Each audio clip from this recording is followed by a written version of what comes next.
வணக்கம் வேர்ஸ், நந்திதா சமையலறையில் இன்றைக்கி என்ன செய்ய போகிறோன்னா கருவாட்டு கிரேவி தான் செய்ய போகிறாங்க. அதுக்கு தேவையான அளவு ஒரு 5-6 கருவாடு பீஸு,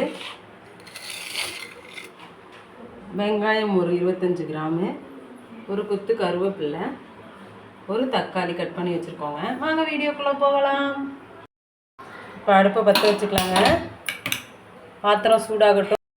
பாத்திரம் சூடாகிடுச்சுங்க. எண்ணெய் ஆட் பண்ணிக்கலாம். நல்லெண்ணெய் கொஞ்சம் எக்ஸ்ட்ராவே ஆட் பண்ணிக்கலாம்.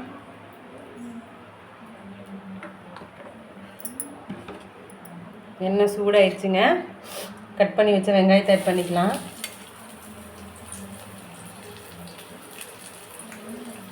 கருவேப்பிலையை ஆட் பண்ணிக்கலாம்.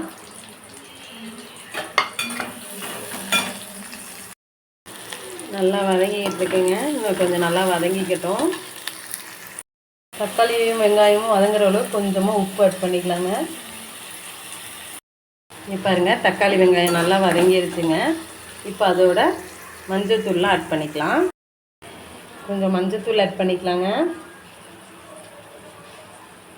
மிளகாத்தூள் 2 ஸ்பூன் ஆட் பண்ணிக்கலாம். நல்லா மிக்ஸ் பண்ணிக்கலாங்க.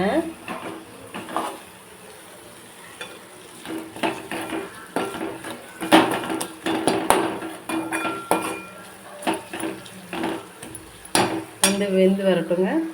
வதக்கி வச்ச வெங்காயம் தக்காளி அதோட கொஞ்சம் லைட்டாக தண்ணி மட்டும் ஆட் பண்ணிக்கலாங்க.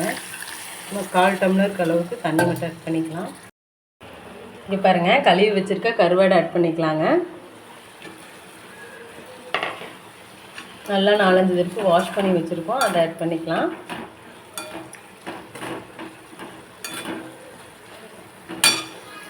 உப்பு கம்மியாக தாங்க போடணும். ஆல்ரெடி கொஞ்சம் வெங்காயம் தக்காளி வணக்கும் போது போட்டிருக்கோம். இப்போ லைட்டாக கொஞ்சமாக போட்டுக்கலாம்.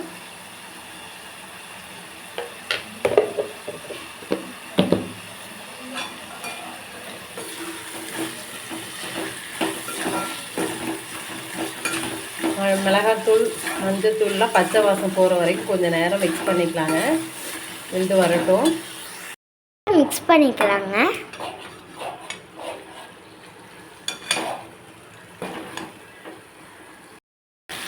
கருவாட்டில் எண்ணெயெல்லாம் பிரிஞ்சு வந்துருச்சு.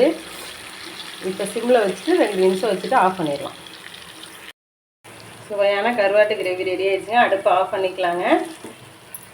இந்த வீடியோ பிடிச்சிருந்தா லைக் பண்ணுங்கள், ஷேர் பண்ணுங்கள், சப்ஸ்கிரைப் பண்ணுங்கள். மறக்காமல் ஆளுங்கிற பட்டனை அமுக்குங்க. தேங்க்யூ ஃபார் வாட்சிங்.